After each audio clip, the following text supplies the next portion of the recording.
Hi everyone, this is Anjali और इस video में हम करेंगे इनहेरिटेंस। सो इनहेरिटेंस एक बहुत ही इंपॉर्टेंट कंसेप्ट है ऊप्स का, that is object oriented programming structures का। सो इनहेरिटेंस का मतलब होता है कि आपके पास एक क्लास है और उसी के फीचर्स को यूज करके आप एक और क्लास क्रिएट कर रहे हो। That is called inheritance, right? So inheritance का सबसे बड़ा फायदा क्या है? Reusability of code. कि आपने एक क्लास बनाई है, अब सिमिलर कोड आपको बनाना है बाय एडिंग एक्स्ट्रा फंक्शनैलिटीज। तो rather than making the whole new class, हम एक एग्जिस्टिंग क्लास को यूज करके नया कोड क्रिएट कर सकते हैं। So reusability of code is the major advantage of inheritance. So मान लो आपके पास एक क्लास है, उसके अंदर कुछ डेटा मेंबर्स हैं D1 D2 D3। आपको इन्हें यूज करके एक और क्लास बनानी है, ठीक है? So you have to make another class using this, जिसके अंदर प्लस आपने कुछ और डेटा मेंबर्स ऐड कर लिए। सिमिलर में यहाँ पर आपके पास फंक्शंस थे, आपने यहाँ पर कुछ और फंक्शंस ऐड कर लिए। तो जो कुछ इस क्लास में था वो सब तो इसका पार्ट बन ही जाएगा। So what ever was here, ये सारा जो है वो तो इसके अंदर आ ही जाएगा, प्लस हम इसमें एक्स्ट्रा ऐड कर सकते हैं। सो जिस क्लास को इनहेरिट किया जाता है उसे बेस क्लास कहा जाता है। जिस क्लास में इनहेरिट किया जाता है उसे डिराइव्ड क्लास कहा जाता है, ठीक है? सो जिस क्लास को आप इनहेरिट कर रहे हो that is said to be base class. जिस क्लास में इनहेरिट कर रहे हो that is your derived class. So ये बेस क्लास है, ये डिराइव्ड क्लास है, ठीक है? अब सी प्लस प्लस में हम ये टर्म्स यूज करते हैं, बट अगर हम दूसरी लैंग्वेजेस देखें तो हम इसको पेरेंट क्लास भी कह सकते हैं, इसको चाइल्ड क्लास भी कह सकते हैं। अगर आप इसे सुपर क्लास कहते हो तो ये आपकी सब क्लास हो जाएगी। सो हम सी प्लस प्लस में जो टर्म्स यूज करते हैं वो बेस और डिराइव्ड यूज करते हैं, कि बेस क्लास है एंड डिराइव्ड क्लास है, right? But we can have different different names depending upon different studies. So आपको पता होना चाहिए कि बेस बोलो, पेरेंट बोलो, सुपर बोलो, दैट मीन्स वो क्लास जो इनहेरिट की जा रही है, और डिराइव्ड वो हो गई जिसमें इनहेरिट की जा रही है। एक सिंपल सा एग्जांपल है, रेक्टेंगल क्लास है आपके पास, लेंथ और ब्रेड्थ है इसके अंदर, ठीक है? So we have length and breadth, हमने इसको इनहेरिट किया, इसमें हाइट और ऐड कर दिया। इसके अलावा जो भी और फंक्शंस है वो हम बना लेंगे, and this class would be named as cuboid. So आपने रेक्टेंगल को इनहेरिट करके क्यूबॉइड क्लास बना ली, and then you can add extra members to it, ठीक है? सो ये जो है एल बी प्लस एच मैंने यहाँ पे किया, और एरो आप यहाँ ध्यान से देखना, ये एरो ऊपर की तरफ है। सो ये एरो हमेशा बेस क्लास को पॉइंट करेगा। सो ये सिर्फ ऐसा नहीं कि किसी भी तरफ बना दो, इसके पीछे लॉजिक है कि ये क्लास इसको लेके बन रही है। So that's why we have the arrow like this upwards, right? So the arrow is going to be like that. इससे पहले कि हम इनहेरिटेंस का सिंटेक्स डिस्कस करें कि किस तरह से सी प्लस प्लस में इनहेरिटेंस कोड की जाती है, you should know the different types of inheritance available. आपके पास किस किस तरह की इनहेरिटेंस जो है वो अवेलेबल है यहाँ पर। सो टाइप्स ऑफ इनहेरिटेंस में क्या क्या आएगा? देखो, टाइप्स ऑफ इनहेरिटेंस 5 तरह की होती है। पहली इनहेरिटेंस है सिंगल इनहेरिटेंस। सिंगल इनहेरिटेंस में एक बेस क्लास होती है, एक डिराइव्ड क्लास होती है। जैसे हमने अभी एग्जांपल देखा कि भाई रेक्टेंगल है, रेक्टेंगल को इनहेरिट करके क्यूबॉइड बना लिया। So one base one derived, it is single inheritance. दूसरी आपकी हो जाती है मल्टी लेवल इनहेरिटेंस, कि आपने ए को इनहेरिट किया किसमें? बी में। बी को फर्दर इनहेरिट कर लिया किसमें? सी में। तो इसमें तो सिर्फ ए के फीचर्स हैं, इसमें ए और बी दोनों के हैं, और इसमें ए बी और सी तीनों के फीचर्स हो गए। जैसे कि मेरे पास मान लो सर्कल है, सर्कल में सिर्फ रेडियस होता है। फिर मैंने सिलेंडर बना लिया, सिलेंडर में रेडियस के साथ साथ हाइट भी होती है। फिर मैंने उसको इनहेरिट करके कोन बना लिया, तो उसमें रेडियस, हाइट और स्लैंट हाइट तीनों चीजें होती है, right? So that is multi level inheritance. Then comes your multiple inheritance. Multiple inheritance मतलब एक बेस क्लास है एंड एक से ज्यादा डिराइव्ड क्लासेस हैं। सो यू कुड हैव 1 2 3, कितनी भी इसकी derived classes. So base class एक है, ए में तो अपने ही फीचर्स होंगे, बी में ए और बी दोनों के होंगे, सी में ए और सी दोनों के होंगे। सो this is multiple inheritance. So multiple inheritance का एग्जाम्पल बहुत सारे हैं, जैसे कि एम्प्लॉय हो गया। अब एक जनरल एम्प्लॉय है, उसके कुछ फीचर्स हैं, लेकिन फिर हमारे पास जो सेल्समैन होते हैं उनको एक्स्ट्रा चीज मिलती है कि उन्होंने कितनी सेल्स की है, उसके बेसिस पे उनको कमीशन एंड ऑल मिलता है, राइट? तो वो जो है हमने अलग क्लास बना के उसमें उनके फीचर्स ले लिए।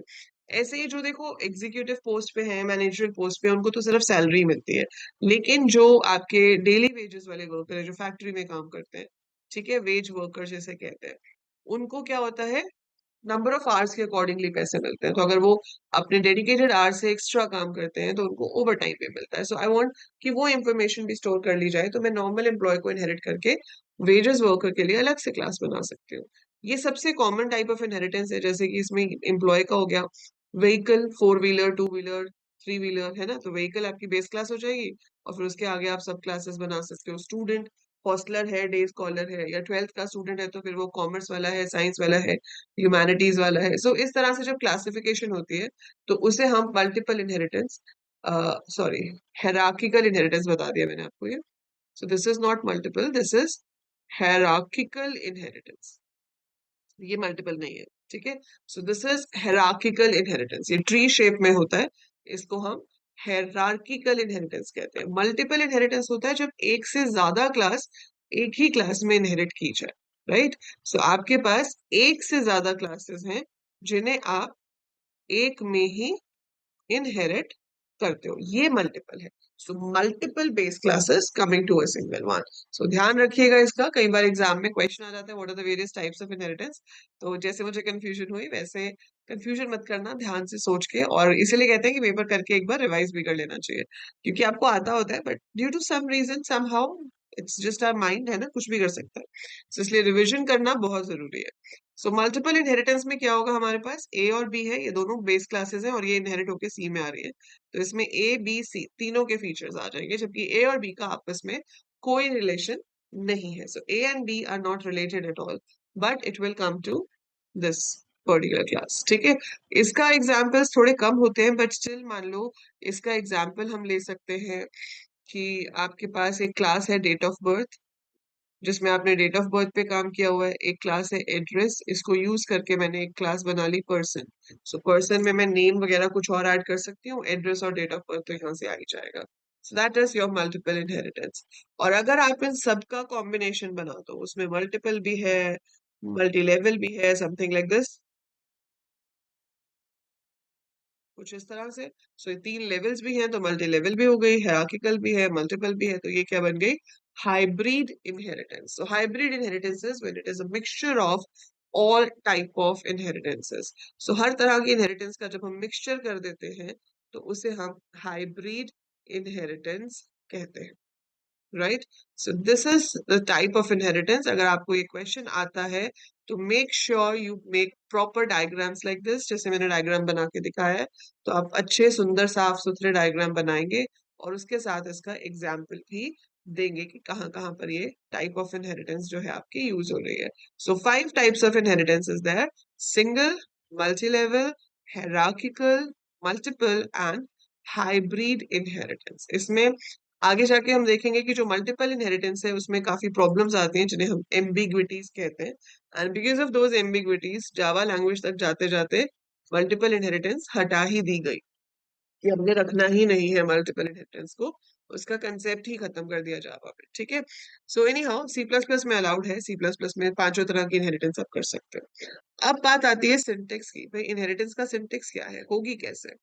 तो पहले तो आप अपनी नॉर्मल क्लास बनाओगे जो बना रहे हो, जिसको हम बेस कह सकते हैं। तो जैसे आपने क्लास बनाई थी बिल्कुल वैसे ही अभी भी बनेगी। अब इसके बाद जब आप डिराइव्ड क्लास बना रहे होगे तो आप यहाँ पर कोलन का साइन दोगे। So class derived and you will write the colon sign over here. यहाँ पर आपका विजिबिलिटी मोड आएगा, मतलब स्कोप आएगा, और उसके बाद आप बेस क्लास का नाम देंगे, और फिर कर्ली ब्रैकेट्स में स्टेटमेंट्स होंगी, and then we have a semicolon at the end. So class base, we have statement, we close it over here, put a semicolon. Same way class derived, scope base, और फिर यहाँ पर अब ये scope क्या है? It can be private, public और protected. So ये inheritance का scope है, और ये बहुत ही important concept है समझना, बहुत important। वो मैं भी बताऊंगी कैसे काम करेगा। अगर हम ये scope नहीं लिखते हैं तो by default ये इसको public लेते हैं, ठीक है। सो चलिए अब हम एक कोड बनाकर देखते हैं। हम रेक्टेंगल क्यूबॉइड वाले से ही शुरू करते हैं। मैंने बनाना शुरू किया क्लास रेक्टेंगल।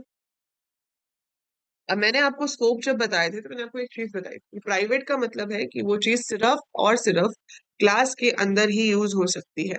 तो अगर मैं लेंथ और ब्रेड्थ को यहाँ पर प्राइवेट लेती हूँ, तो आप मुझे फटाफट से चार्ट में लिख के बताओ, क्या वो क्यूबॉइड क्लास के अंदर असेसिबल होगा? अगर लेंथ और ब्रेड्थ यहाँ पर हम प्राइवेट लेते हैं, तो क्या वो क्यूबॉइड क्लास के अंदर असेसिबल होगा? नहीं होगा, क्योंकि प्राइवेट सिर्फ क्लास के अंदर ही यूज हो सकता है, उसके अलावा कहीं नहीं हो सकता। आप चाहते हो कि वो क्यूबॉइड में एक्सेस हो सके, तो आपको उसे प्रोटेक्टेड डिक्लेयर करना पड़ेगा। सो इफ यू वांट कि वो अपनी डिराइव्ड क्लास में यूज कर सके उसे, तो we have to mark it as protected. हमें उसको प्रोटेक्टेड डिफाइन करना पड़ेगा, और इस तरह से हम वो कर सकते हैं। So protected int l comma b. Now l and b can be used within the class rectangle as well as the class where we are using it. तो जहां पर हम इसका इस्तेमाल कर रहे हैं, जो इसकी डिराइव्ड क्लास है, वहां पर भी आप इसको यूज कर पाओगे। ठीक है, फिर आप अपना पब्लिक में जो भी फंक्शंस आपके थे, कंस्ट्रक्टर बनाना चाहते हो तो कंस्ट्रक्टर भी बना सकते हो यहाँ पर। तो लेंथ और ब्रेड्थ में मैंने 0 ले लिया। Then I have the functions, let's say input. अब इस इनपुट के अंदर मैंने पूछ लिया उससे enter length, then enter breadth. Similar way I can make show, where I can show the stuff and I can have area and everything. So ये मेरी क्लास रेक्टेंगल बन गई। रेक्टेंगल क्लास मैंने बंद की, इसी के नीचे मैंने शुरू की क्लास क्यूबॉइड। सो मैंने स्टार्ट क्लास क्यूबॉइड, मैंने वैसे मैं यहाँ नहीं भी लिखती तो भी बाय डिफॉल्ट पब्लिक होता, पर मैंने चलो लिख दिया public, and I write rectangle. So class cuboid colon public rectangle. तो इससे क्या होगा, आपके पास जो रेक्टेंगल क्लास है वो इनहेरिट होके क्यूबॉइड में आ जाएंगे। मतलब ये सारे मेंबर्स अब क्यूबॉइड क्लास के अंदर भी असेसेबल है। अब इसके अंदर आपको जो एक्स्ट्रा चाहिए, आप इसको आगे कहीं इनहेरिट नहीं कर रहे हो तो आप प्राइवेट ले सकते हो। अगर आप इसको आगे इनहेरिट कर रहे होते तो आप इसको प्रोटेक्टेड भी ले सकते थे। तो मैंने ले लिया private int H, so this I have taken. अब ऐसे ही यहाँ पर जब आप कंस्ट्रक्टर बनाओगे, तो आपका कंस्ट्रक्टर है क्यूबॉइड।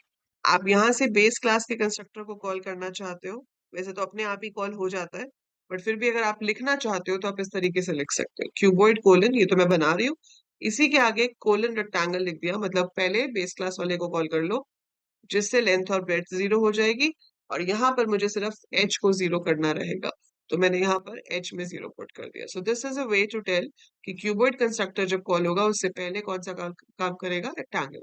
सो ये याद भी रखना है कि इनहेरिटेंस में कंस्ट्रक्टर हमेशा बेस क्लास का पहले काम करता है।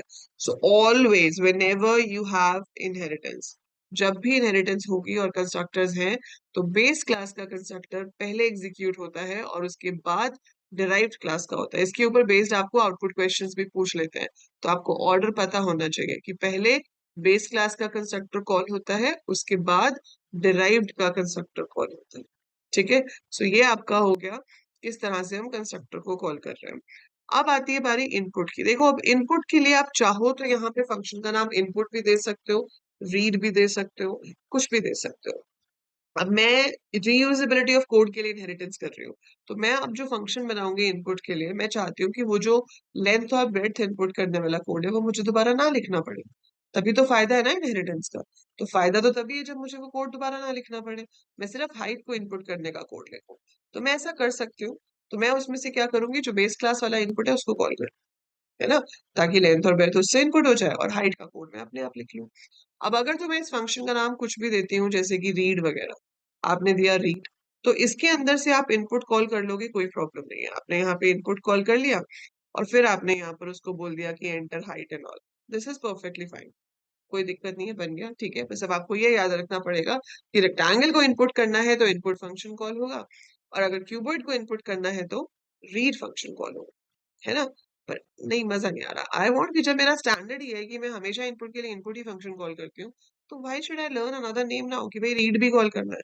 सो आप नहीं चाहते, आप चाहते हो इसका नाम भी इनपुट ही दे दिया जाए। तो यहाँ पर अगर मैं इसका नाम इनपुट दे देती हूँ तो प्रॉब्लम हो जाएगी। प्रॉब्लम क्यों हो जाएगी? क्योंकि वो इनपुट फंक्शन भी तो इनहेरिट होके आया हुआ है। तो अब तो इसके पास दो दो इनपुट हो गए, ये वाला इनपुट भी हो गया, ये वाला इनपुट भी हो गया, तो वो किसको कॉल करेगा? अगर मैं यहाँ पर कॉल करूँ इनपुट, तो मेरे पास तो अब दो फंक्शन हो गए ना इस क्लास में, एक जो रेक्टेंगल से आया है और एक जो इसका खुद का है। तो which function it is going to call? तो वो किसको कॉल करेगा? अपने आप। वो पहली प्रेफरेंस अपनी क्लास के फंक्शंस को देता है। अगर अपनी क्लास में ना मिले तो फिर बेस क्लास से कॉल करता है। तो ये खुद को ही कॉल करेगा। खुद को कॉल करेगा तो ये तो रिकर्शन हो गई, घुस घूम गया इसमें ही, है ना? तो ये नहीं होना चाहिए। तो अब कोई तो तरीका होगा इसको कॉल करने का, जरूर है। आप क्लास का नाम लिखेंगे, क्लास का नाम है रेक्टेंगल, स्कोप रेजोल्यूशन ऑपरेटर लगाएंगे और इनपुट को कॉल करेंगे। सो this is how I am telling कि इनपुट को कॉल करना है, लेकिन क्यूबॉइड वाला नहीं, रेक्टेंगल वाला। और उसके बाद आप आगे पूछ सकते हो enter height and that you get an edge. Similar way, अगर आपके पास वहां पे फंक्शन का नाम शो है, तो आप जब यहाँ पे बनाओगे void show, तो पहले आप रेक्टेंगल क्लास में से शो फंक्शन को कॉल करोगे और उसके बाद आप हाइट को शो कर सकते हो। This is how we can have a function with same name. और अगर आपको उसी को कॉल करना है तो आप क्लास का नाम इन स्कोप रेजोल्यूशन लगा के उसे कॉल कर सकते हो।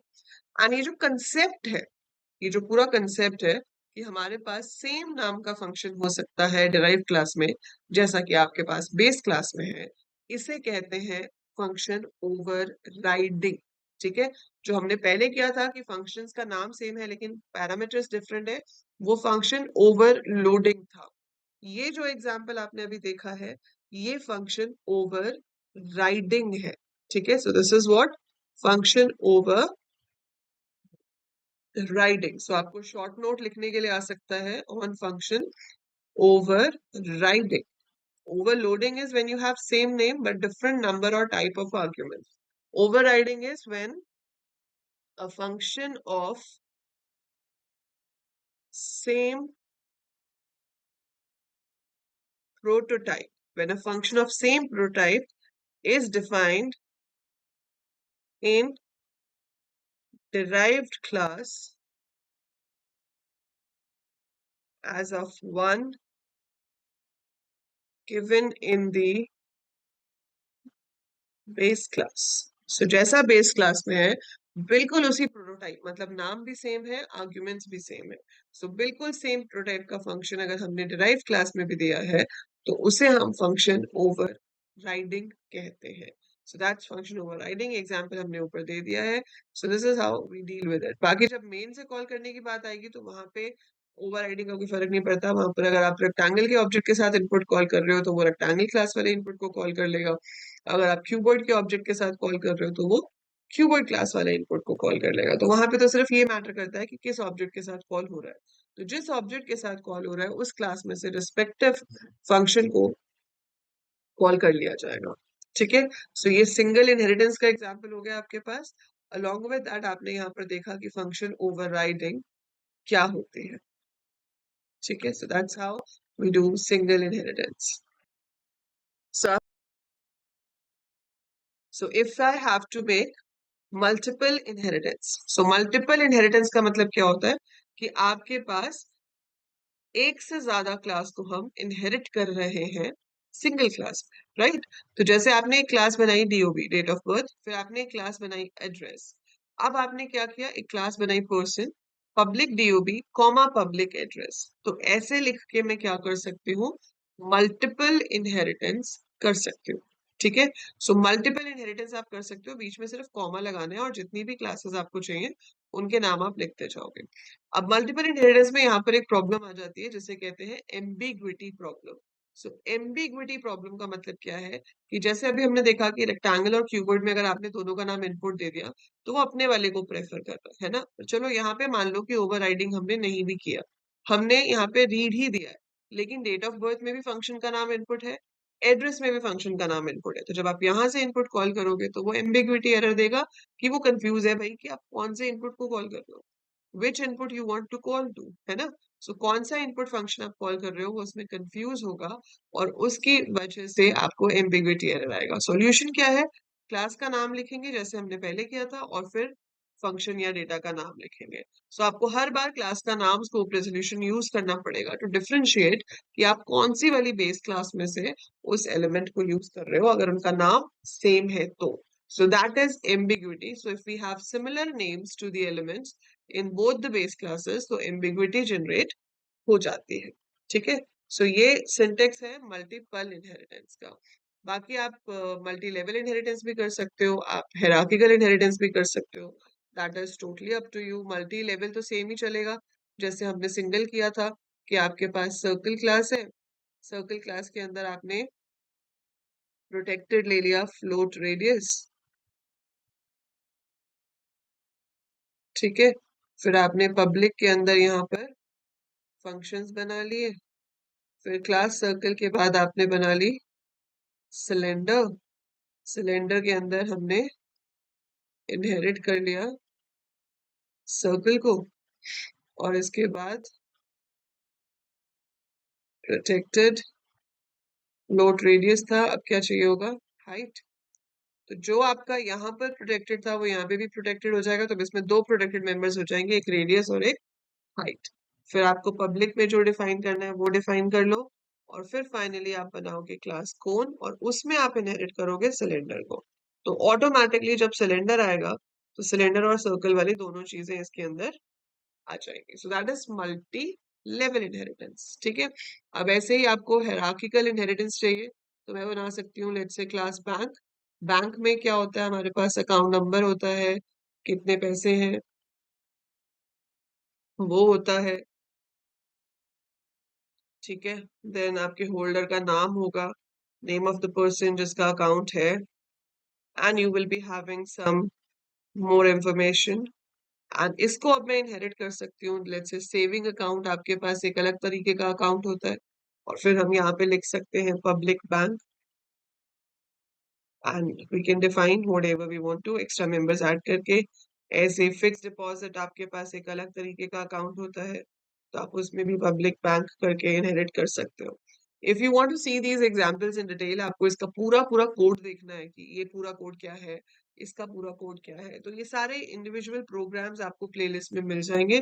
I have shown each of the inheritance in detail with examples.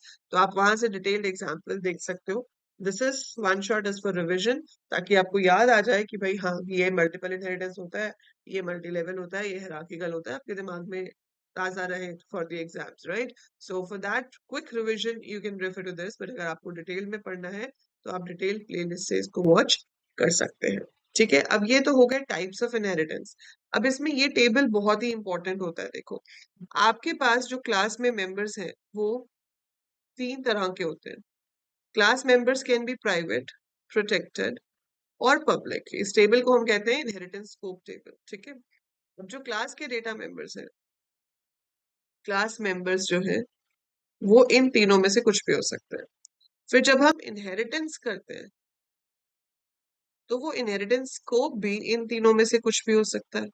It could be private, it could be protected, it could be public.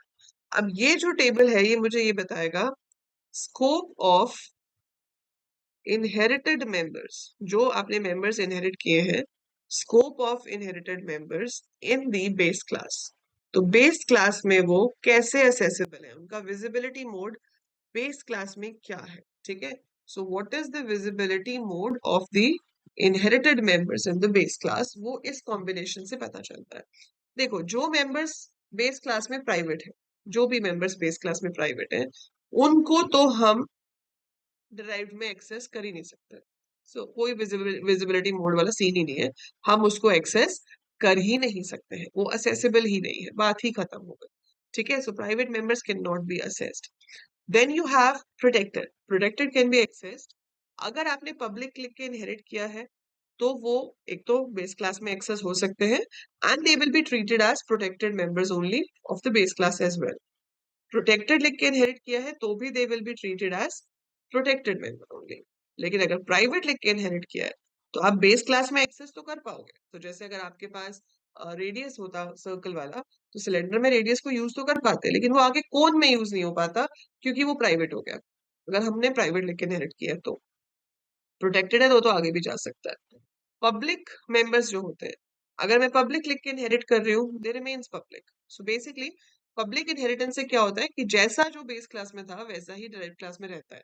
Protected remains protected, public remains public, private तो use हो ही नहीं सकता। अब अगर आप वो public की जगह प्रोटेक्टेड लिख देते हो तो उसका मतलब है प्रोटेक्टेड तो प्रोटेक्टेड रहेगा, लेकिन जो पब्लिक है वो प्रोटेक्टेड बन जाएगा। मतलब जो बेस क्लास के पब्लिक फंक्शंस थे उन्हें आप डिराइव्ड के अंदर तो यूज कर सकते हो, फर्दर इनहेरिटेंस में भी यूज कर सकते हो, लेकिन मेन में से कॉल नहीं करा सकते। अब वो मेन में से डायरेक्टली कॉल नहीं हो सकते अगर वो डिराइव्ड के ऑब्जेक्ट के साथ कॉल हो रहे हैं। अपने ऑब्जेक्ट के साथ होंगे फिर तो पब्लिक ही रहेंगे, और अगर डिराइव्ड के ऑब्जेक्ट के साथ कॉल हो रहे हैं तो वो डायरेक्टली एक्सेसिबल नहीं होंगे। प्राइवेट लिख दिया तो भैया कहीं नहीं यूज हो सकते, फिर तो आप सिर्फ डिराइव्ड क्लास के अंदर अंदर यूज कर लो, ना तो फर्दर इनहेरिटेंस में यूज होंगे, ना ही मेन में से यूज हो सकते हैं, because that element becomes private of your derived class now.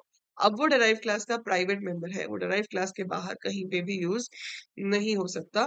Derived class में आप कॉल कर सकते हो बट नॉट एनीवेयर आउटसाइड। सो ये होता है सिक्योरिटी टाइट करने के लिए। पब्लिक का मतलब है जो जैसा है वैसा रहने दो, प्रोटेक्टेड का मतलब है कि आप उसको सिर्फ मल्टी लेवल इनहेरिटेंस तक रिस्ट्रिक्ट कर दो, आगे फर्दर मेन में से यूज ना हो पाए पर हाँ इनहेरिट हो जाए।